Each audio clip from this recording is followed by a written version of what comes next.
Good afternoon and welcome. And thank you for joining today's Change for Climate Lunchbox series session on emergency preparedness and wildfire prevention. We are glad to have you with us. My name is Adam Holmes, and I'm here with my colleague Karen Young. We both work in the Planning and Environmental Services branch at the City of Edmonton.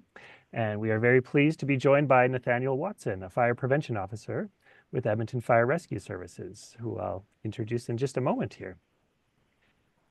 To begin, the City of Edmonton acknowledges the traditional land on which we reside is Treaty 6 territory. We thank the diverse Indigenous peoples whose ancestors' footsteps have marked this territory for centuries, such as the Nehiyaw, Anishinaabe, Dene, Nakota Iska, and Niitsitapi. We also acknowledge this as the Métis homeland and the home of one of the largest communities of Inuit south of the 60th parallel.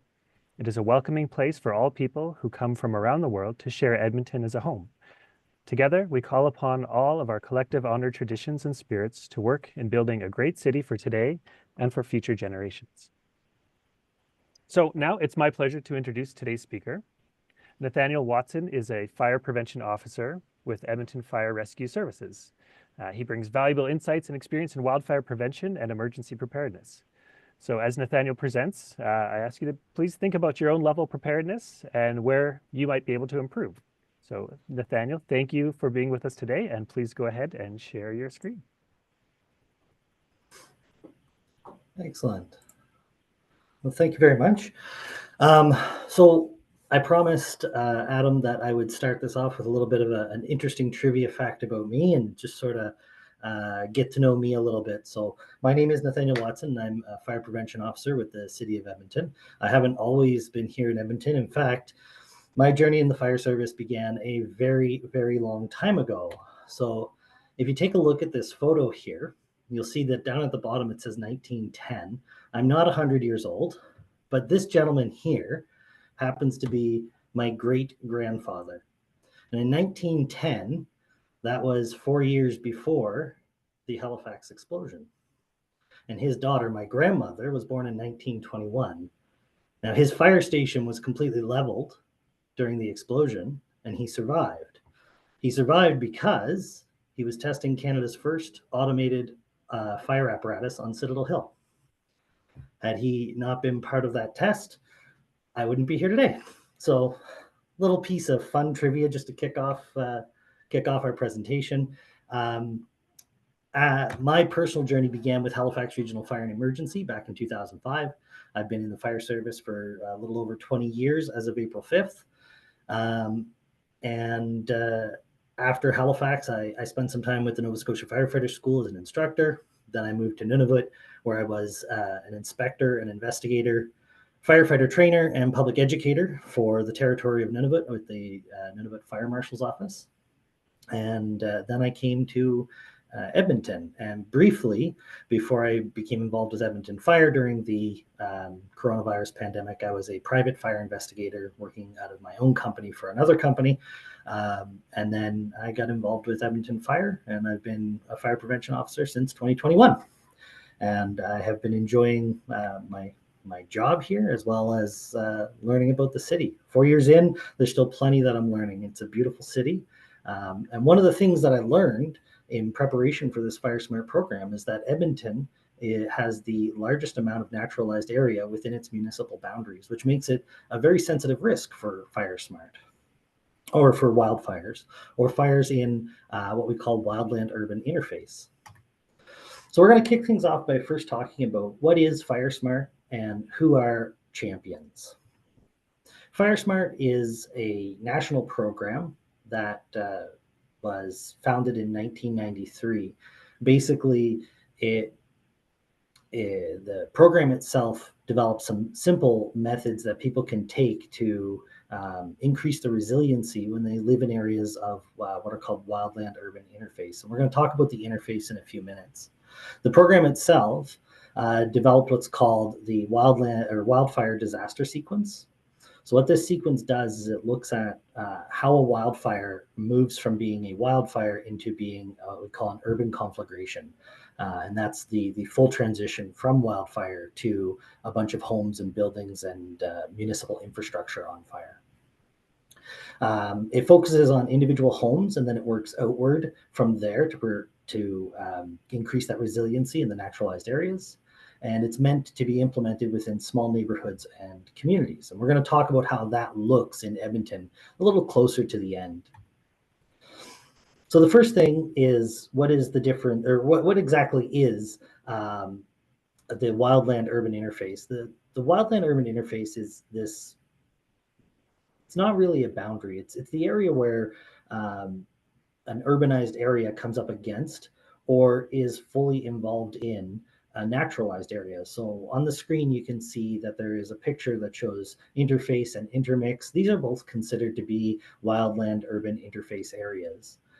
On the interface side, it's clearly heavy residential and then very heavy wildland, whereas in the intermix side, it's almost difficult to see the neighborhood that is built up into that forest because it's completely intermingled.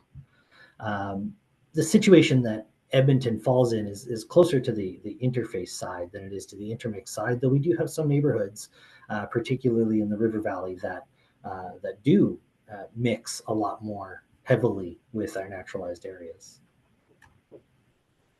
So this is the disaster sequence. This is what Firesmart Canada aimed to understand when it was founded. And what this sequence is it starts with severe fire conditions. So this is not necessarily something that we can control outright, though we can take steps to mitigate. Severe fire conditions are those conditions where our fuel is ready to burn. We have extended periods of warm, dry weather, and topography, which can be regionally specific, is such that if a fire were to occur, it would be able to spread easily. The next step is that a wildfire actually occurs. Now, wildland fires aren't necessarily a bad thing. They're very good for nature. They are part of a natural process of renewal. Where they become dangerous is when they get close to urbanized areas. The next step is the urban fire. So when that wildfire encroaches on an urbanized area, if it transitions from that wildfire state into the urban area, we can wind up with what we call an urban conflagration. This can divert our emergency resources, which leads us into the next step, which is the overwhelmed fire suppression. So a city is capable of handling only so much emergency at once. And when we have wildland fires, we divert a fair amount of emergency resources to deal with that wildfire before we get into an overwhelmed situation. But if that fire makes the transition from wildland to urban structures and infrastructure, then we wind up with a situation where we try to deal with both. Or we switch to dealing with property so that way we can protect lives, which is one of our highest goals. This leads to an overall reduction in fire protection throughout a city, which can lead to immense disaster. So this is the disaster sequence. Severe fire conditions, a wildfire occurs, we wind up with an urban interface fire. The fire suppression system in a city is overwhelmed, and then we have reduced fire protection in the city, and the fire is able to move unabated. So what's going to show next is a video. This video here, there may or may not be audio, but you don't need the audio. The video shows a study done in laboratory conditions where embers were blasted at this house that has both non and Firesmart concepts being applied to show how the Firesmart concepts work.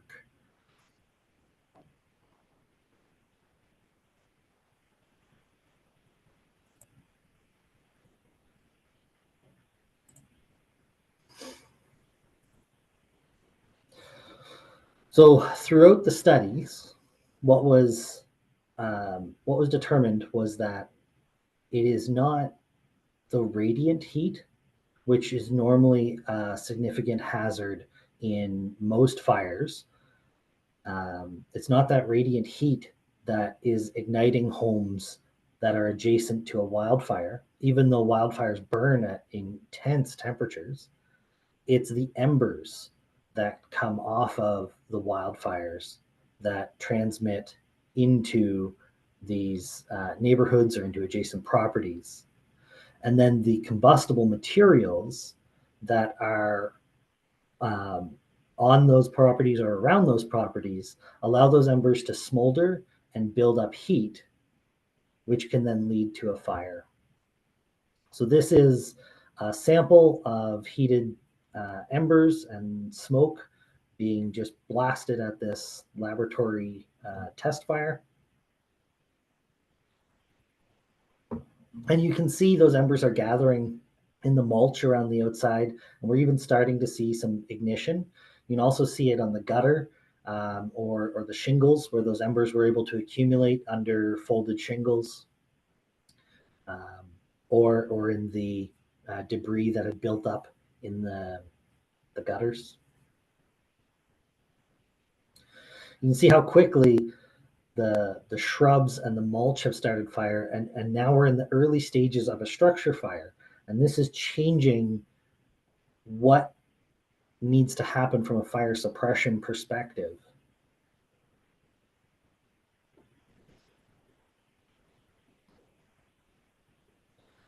When a wildfire burns, it burns very hot and very intensely, but the fuel is consumed relatively quickly.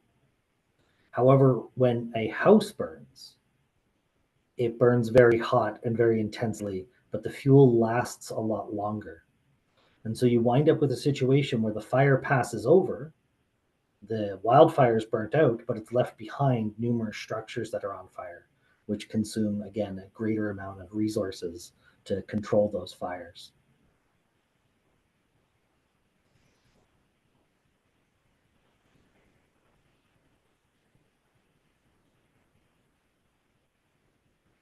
As the video progresses, eventually we'll be seeing views from inside the home, and we should be seeing some of the other methods, such as window treatments and screens and vent covers that can have an effect to increase that resiliency.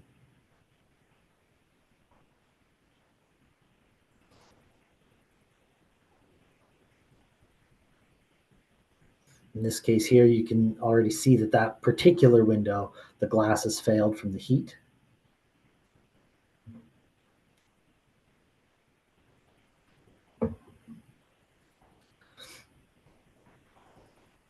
So this particular attic, like that caption had said, doesn't have any sort of screening over it.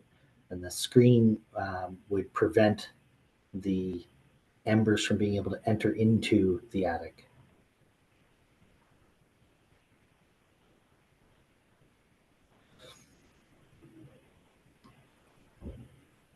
This is that same window that had failed from the outside.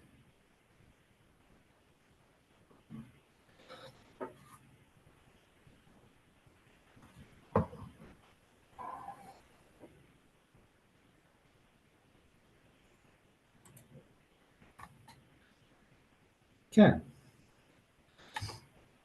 So that video shows a lot of wildfire principles in effect. And the next couple slides, they sort of just break it down piece by piece. These slides in particular are a recreation or a visual representation of the study that occurred from the 2016 Beacon Hill neighborhood when Fort McMurray burned. So in this case, there was a considerable distance between the properties and the edge of the wildfire. It was the 30 meters, and that's what Firesmart wants. We're going to talk about 30 meters a fair bit as we get into the presentation. But the question then is, if they had their 30 meters, why did they burn? Well, again, it was those embers.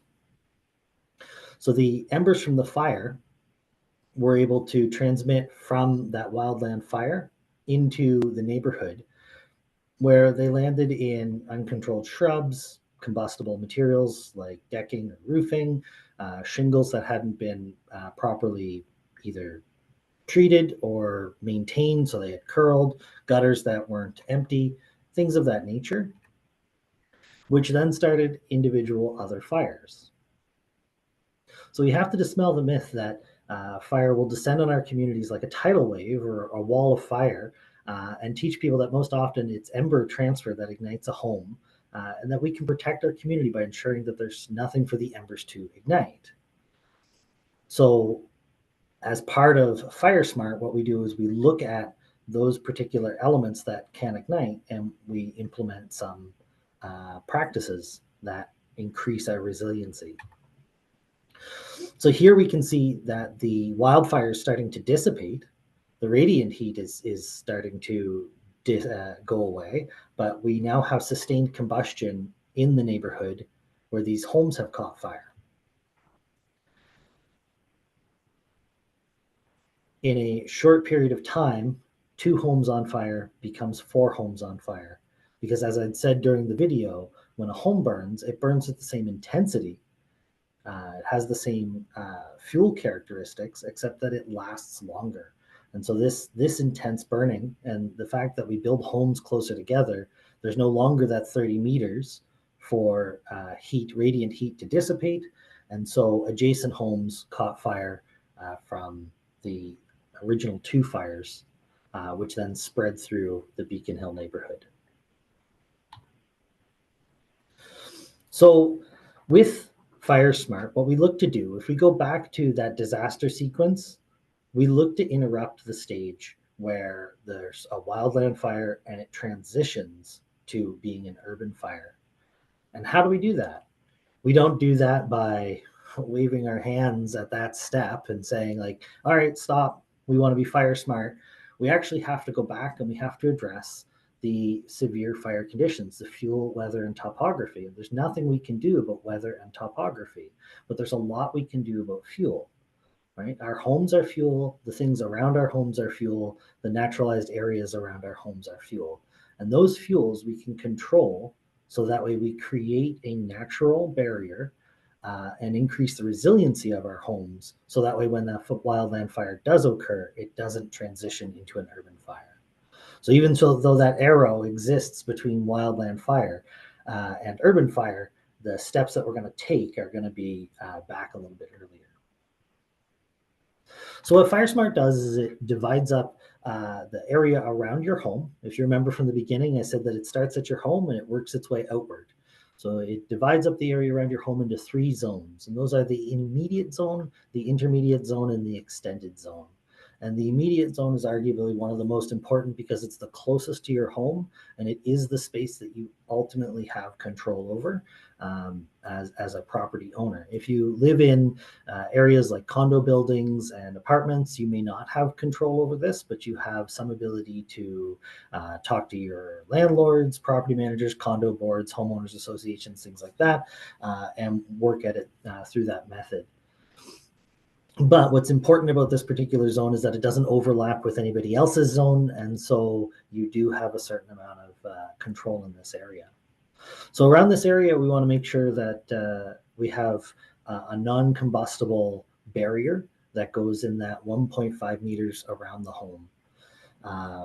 In that area, we want to try to enhance building materials where possible. So things like that attic vent, adding that 1/8-inch screen, non-combustible screen in behind the vent to prevent embers from getting in, maintaining our shingles that if they've started to curl, having them replaced, cleaning out gutters, making sure that we don't have any storage under wooden combustible decking, fencing that decking in so that way nothing can get underneath, trying to use non-combustible furniture on our patios or decks or porches, and then choosing fire-resistive vegetation to go around our home.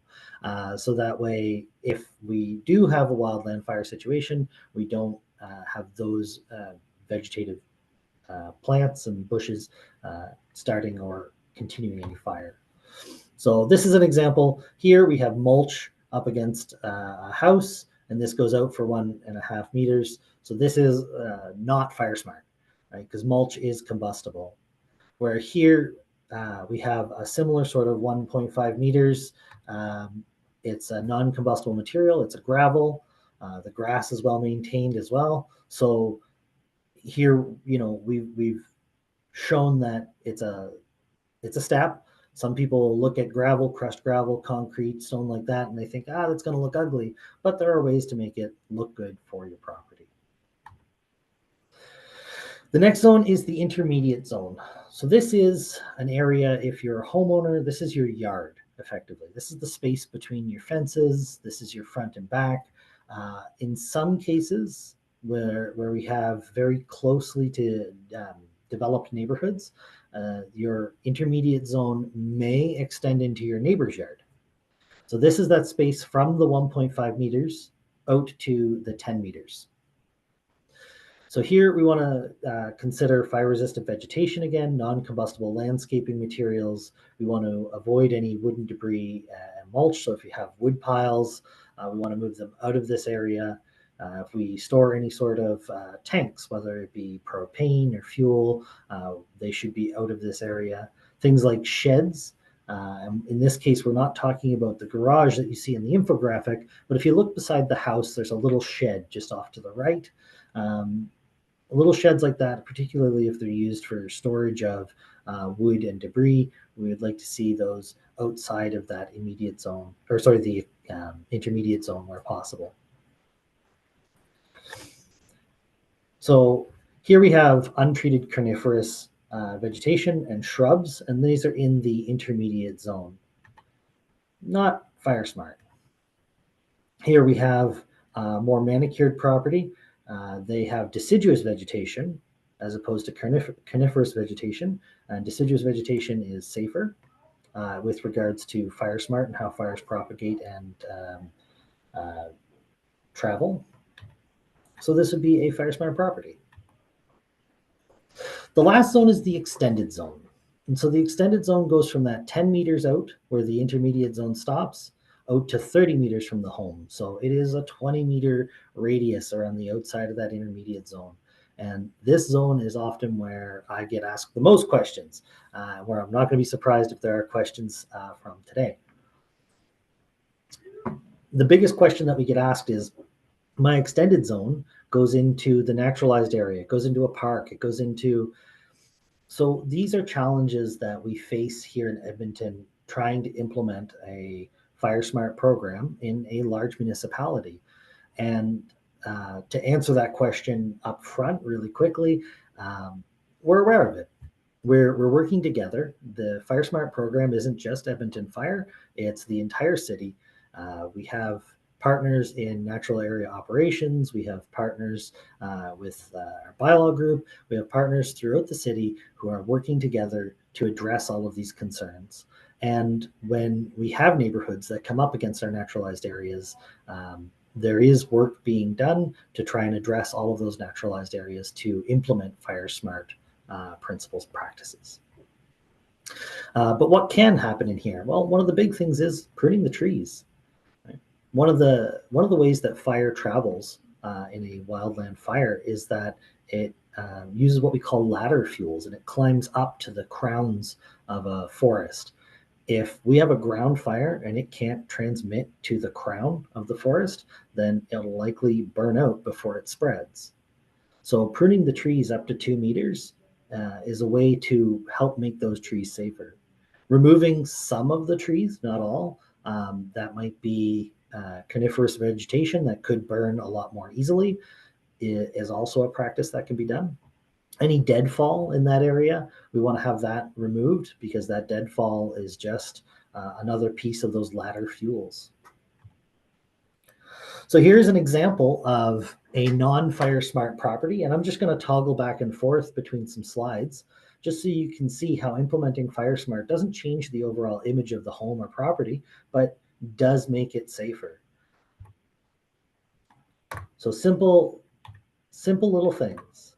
Some trees removed, some trees pruned, vegetation changed to non-combustible vegetation, shingles and maintenance taken care of, chimney cap added, the shed and the tanks moved outside of the intermediate zone. But overall, the property remains the same. It's still a beautiful property, and now it is more resilient to a wildland-urban interface fire. As I mentioned, sometimes you're going to have overlapping zones, and when overlapping zones occur, we want to address those through what we call our NRP assessment, our Neighborhood Recognition Program assessment. And that assessment looks at a neighborhood in total, holistically, so that way we can address these concerns as a community as opposed to individually. So this is where Firesmart transitions from being something that you can do to something that you and your neighbors and your community can do. When we take Firesmart actions, we're not just serving ourselves, we are serving our community. And that brings us around to our champions. So what is a champion? What do they do? Well, first of all, Firesmart champions are community members. Where there is a community of people who are interested in starting Firesmart practices in their neighborhood, then ideally we'd like one or more people to come forward as champions. It'll be one on paper, but multiple people can be champions to keep things moving forward. And those people, they lead the charge in the neighborhood. They make sure that information sessions are happening, that folks like me come out and talk and train you to do the different levels of Firesmart. They help generate interest by knocking on doors or having community event days. Once they get that interest, they organize the neighborhood committee, and then that committee works with the neighborhood recognition program specialist, which is Edmonton Fire Rescue Services. For now, it's me, but I have 6 other colleagues who are also trained to do that particular function. So it may not be me specifically. And then we come out and we help you with the next steps. And the next steps are that assessment and developing a risk mitigation plan. So this is 2 particular neighborhoods in Edmonton. These are 2 of our pilot neighborhoods for the Firesmart program. I do want to make clear that just because these are our pilot neighborhoods, this doesn't mean that we're only committing to doing Firesmart in these neighborhoods. That's not the case at all. We are committed to doing Firesmart wherever there are people who want to step up and be champions. We're going to come out and we're going to help you out. We focused on these neighborhoods because we do, 1, already have a champion who's identified in them, and 2, they border 2 very significant naturalized areas, the River Valley and the Mill Creek Ravine. So this is 2 of our 5 pilot neighborhoods, but just wanted to give you an idea as to what a community looks like within neighborhoods. So Strathcona has hundreds and hundreds of homes. In Firesmart, they call a neighborhood 50 to 100 homes. So we had to sort of break it up into different areas. And the way we break up these areas isn't how these neighborhoods have to come together necessarily either. But what we are going to do is when we have these neighborhoods, we're going to group them together. So that way we only have 50 to 100 homes or so, and we focus on that immediate area, and we'll hopefully have multiple neighborhoods step up. In this particular graphic, the red neighborhoods represent a higher threat based on the different factors that we look at when we assess a neighborhood. Those could be topography, fuel, the adjacency to naturalized areas, density of housing, available water supply, or other social concerns that may have come up. So we're coming around to the end here. And the questions that I like to sort of answer here is, what's Edmonton Fire Rescue going to do to support us? Well, first of all, we're here to train you. Whenever you want to have more education on Firesmart, when you have that neighborhood community set up and they're all going, yeah, we want this, but we don't know what it is, we'll come out. We'll guide you through the Firesmart program. And ideally, we want everybody to take the Firesmart 101. It's a free online program, but we can deliver it in person as well. It's 1 hour. The Firesmart level 1 is meant for anybody who's going to be taking on that champion level. And it's about a 4-hour program. So, get some snacks and book a weekend and we'll come out and chat to you and your neighbors. And then the level 2 is the neighborhood recognition specialist. These are the people who will actually do the neighborhood assessments. So this is me and my 6 colleagues. We were trained to that level. And then I always like to plug, because we're Fire Rescue Services, we'll also talk to you about any number of other concerns that you have related to fire safety, anything on smoke alarms, home escape planning, cooking safety, just general fire safety in your home or neighborhood. We're still there to support you in all of that.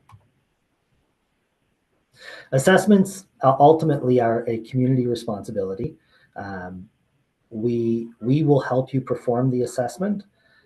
We may even do the majority of the documentation for you, but we're going to leave it with you to develop your risk mitigation plan. And once that risk mitigation plan is ready, then we're going to accept that plan and we're going to move into the rest of the neighborhood recognition program. So what we do is we guide people on how they do the assessments, we provide advice, and we make sure that that risk mitigation plan comes together. So what are your next steps? Sign up, become a champion, register yourself as a champion on the Firesmart website. List me, Nathaniel Watson, as your neighborhood recognition program specialist. Get your neighborhood community committee together, and then we'll get you trained and ready to take on the risk mitigation plan. You'll do that through having an assessment and get that action plan together. And then you're going to organize your first event. These can be cleanup events, these can be worker bees, these can be all sorts of different things. They have to work towards addressing something in your risk mitigation plan. And if you do that, then you can be recognized as a Firesmart community with a neighborhood recognition program. And you'll actually get a sign in your neighborhood that says neighborhood recognition program as of, and then a bunch of different stickers that show up saying what years you've completed. So that's it for me today. I want to thank everybody for listening to me, and Adam for inviting me out. Let's see what we got for questions. Yeah, we'll get started. So I see our first question here. So yeah, Peter asks, I live on the edge of a river valley ravine. The city foresters have told me that it's more natural to leave fallen trees where they are. I'm very concerned that this approach offers fuel for a wildfire. Am I correct? Nathaniel, how would you? You're absolutely correct that the deadfall concern represents fuel for wildfire. As we discussed during the presentation, deadfall trees that have been cut and left, they are part of the first step in creating those ladder fuels, which can lead to a crown fire. Crown fires travel very quickly. So absolutely, you're correct. What I want you to know is that conversations have already begun with natural area operations. There are, just living in a large municipality like this, there's always things that when you pull on one thread, there's a couple more threads that are connected. And so while this issue is important and needs to be addressed, there is a bylaw that prohibits changing our naturalized areas. And that, I believe, is being looked at. And our natural area operations personnel have the ability to do some deadfall fuel mitigation as well, and that's also being considered as an interim. So there are steps being taken to address this issue, but you're absolutely right. These are fuels to be of concern, and when you do your neighborhood assessments, when your specialist is there with you, make sure you identify these issues, because as city representatives, we have access to the inside of the Firesmart program, where we can say, hey, look, we've got this neighborhood, they're trying to Firesmart, they've identified these fuels, they're on city property, we'd like to have city personnel take care of them. Yeah, excellent, thank you. And yeah, next question, yeah, how do you become an NRP? Yeah, so the recognized neighborhood is the goal of Firesmart. How do we get there? First, we need to have a champion within that neighborhood step up. That champion ideally will assemble the neighborhood committee, will identify what the range is that that neighborhood represents. That committee will schedule an assessment with an NRP specialist, such as myself. We'll come out, we'll walk the neighborhood, we'll look at things, everything from where are your fire hydrants and your nearest fire hall to what types of trees do you have. We'll look at all the homes and consider everything. And then together with me, that neighborhood committee and your NRP specialist will develop what's called the risk mitigation plan. And what this plan is sometimes it's a 1 year, sometimes it's a 3 year, sometimes it's a 5 year. It's up to the committee. But that plan represents all of the identified hazards in that neighborhood and what steps need to be taken to address them. And then over the course of however long that plan was for, so if it was a 5-year plan, over the course of the next 5 years, each year you hold one community event that addresses something that's in that plan. You don't have to complete it in 5 years. In 5 years' time, when that plan's up, you can do another assessment and do another 5 years. But provided that you have that plan, and each year you take actions to address something in that plan, then you can be recognized as a Firesmart neighborhood. And that recognition is annual. So every year you'll reapply. And as part of that process, at the end of the year, you get a sticker on the sign that says 2026, 2027, 2028. Excellent. Thank you. So our next question. So we are asked, what do you see as the best mitigation measures that the City of Edmonton can do on public property at the wildland interface? So for example, River Valley Top or Bank or with natural areas. So both in developing areas, but also for developed areas. So I'm gonna break that into sort of two answers, and I'm gonna start with the developed areas first. So with developed areas, obviously, just implementing the Firesmart program, and I know that sounds like a really sort of trite answer, but the city is interested in protecting city properties. We are working with a couple different city properties currently to implement these, so that way public spaces can be protected using Firesmart, but then those public facilities can also serve as a model for Firesmart, so that way citizens can see how it looks and works and be able to have a reference as to how to implement those in their properties. There are obviously sensitive areas through the city that are already developed that we want to focus on because we've identified them as having the greatest risk, and that's the areas where we will be focusing for those city properties. For developing areas, so new developments, good news, there's something called the Guide to Wildland Urban Interface Fire Protection, I think. It's a very long title, but this document has been adopted as a reference guide to the National Building Code Alberta Edition 2023, which means newer developments are going to be implementing certain wildland urban interface fire resistive measures in their construction and development. Ultimately, in developing areas, one of the things that we learned through Firesmart is that it's not entirely construction. Sometimes it's more zoning and bylaws.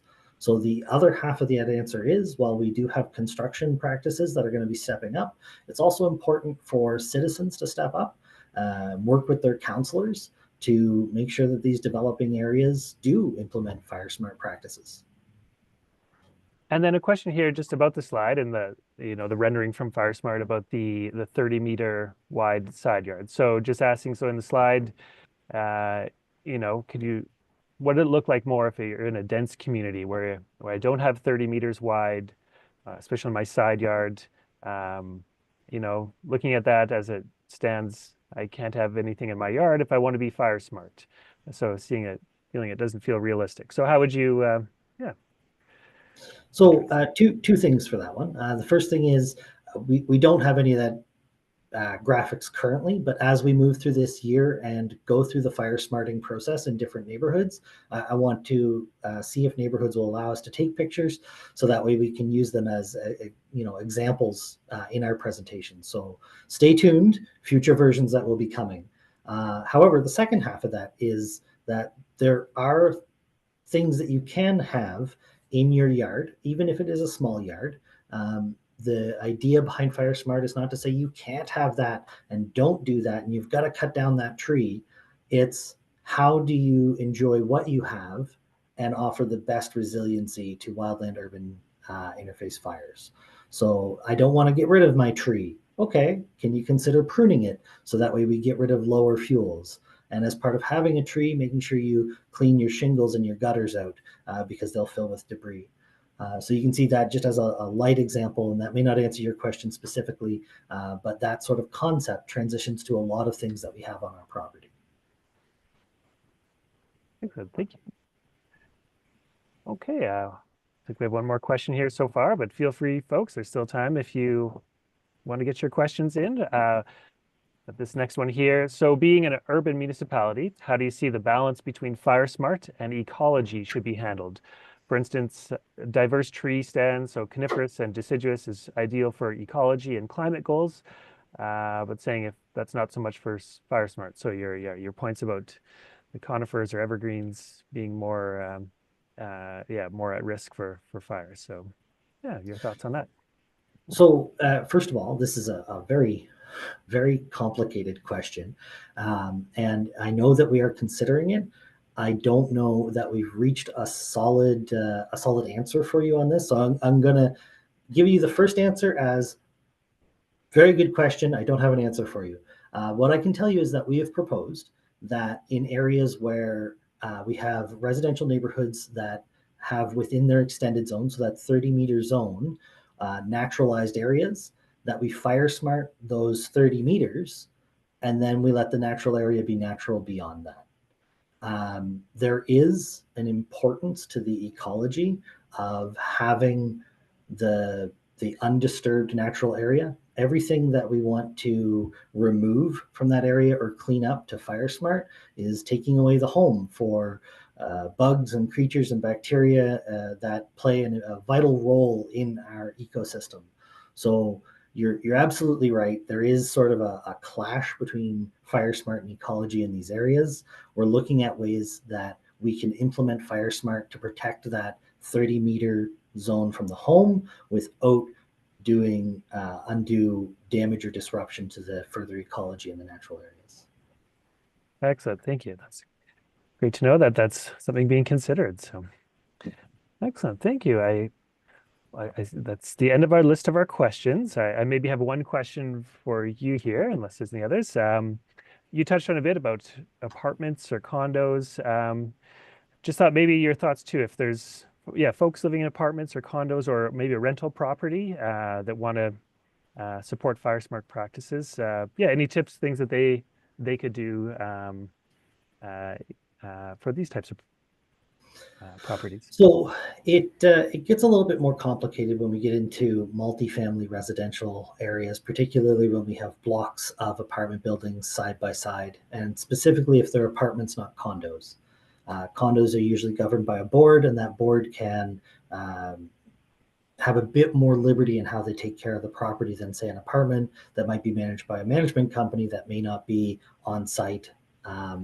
So first of all, there are actions that you can take by making sure that you don't store a bunch of combustibles on your balcony if you have one, and that you identify any maintenance concerns that we've sort of brought up through this Firesmart program to your property managers. You can try and engage your property managers in Firesmart, and feel free to give them our contact information. Fire prevention at edmonton.ca is our generic email, and anything that comes into that email gets filtered to the appropriate person. So if they have Firesmart questions, they'll come to me. And I'm happy to go talk to property managers. If you are having trouble having your property manager to consider Firesmart, please feel free to reach out to me and let me know. I have no problem knocking on doors or cold calling people to find out if they have an interest in me coming out and doing a tenant session with them. Our fire marshal has an expression that I like, and that's every question you don't ask is automatically a no. So I'll ask the questions. If you're not getting any traction, feel free to reach out to us. We're here to help. Wonderful. Thank you so much. Excellent. I don't see any more questions. So thank you, audience. Thanks for everybody who provided your questions. And I'll just, in our last minute or so here before we wrap up. So just wanted to say we hope today's session has inspired you to take action, protect your home and community. And for more information, here's some links. So you can visit the city's wildfire prevention education site at edmonton.ca/wildfires. You can learn more about Edmonton's changing climate at edmonton.ca/climate resilience. And there are a ton of other range of resources, things for our program at Change for Climate. So that's edmonton.ca/change for climate. And I wanted to highlight one of these resources, an excellent resource, very much relevant to this, is our Climate Resilient Home website and guide. So this is found at climateresilenthome.ca. So this is a virtual home. So it's the virtual home on the website and a companion downloadable guide. It provides a roadmap for homeowners to learn how to adapt their home for a changing climate and explore features that can protect against impacts like wildfire, flooding, extreme weather, and increasing temperatures. So I encourage you all to check that out at climateresilenthome.ca. And if taking action feels a little overwhelming, you're not alone. So the Firesmart program has, you mentioned working with your neighbors as that in your community as well. So a great first step as well is to connect with your neighbors through our Neighboring for Climate program. So this initiative offers practical tips and tools to bring your neighbors together, tackle climate solutions together. So that information is at edmonton.ca/climate neighbors. So you can learn more all about it and about becoming a climate connector. And you can register to attend some of our upcoming in-person workshops as well. There's one on May 8th and another one in June on June 19th. So encourage you all to check that out. For those of you folks, very relevant. Connects very well with this as far as working with your neighbors together on this action and emergency preparedness. And speaking of preparedness, so next week is Emergency Preparedness Week in Canada. So we invite you to join us at Get Ready in the Park. So that's on Saturday, May 10th at the Edmonton Expo Center grounds. So if you haven't attended before, here you meet local emergency responders, learn more about how you can prepare for emergencies. So the details and timing of all that are at edmonton.ca/getreadyinthepark.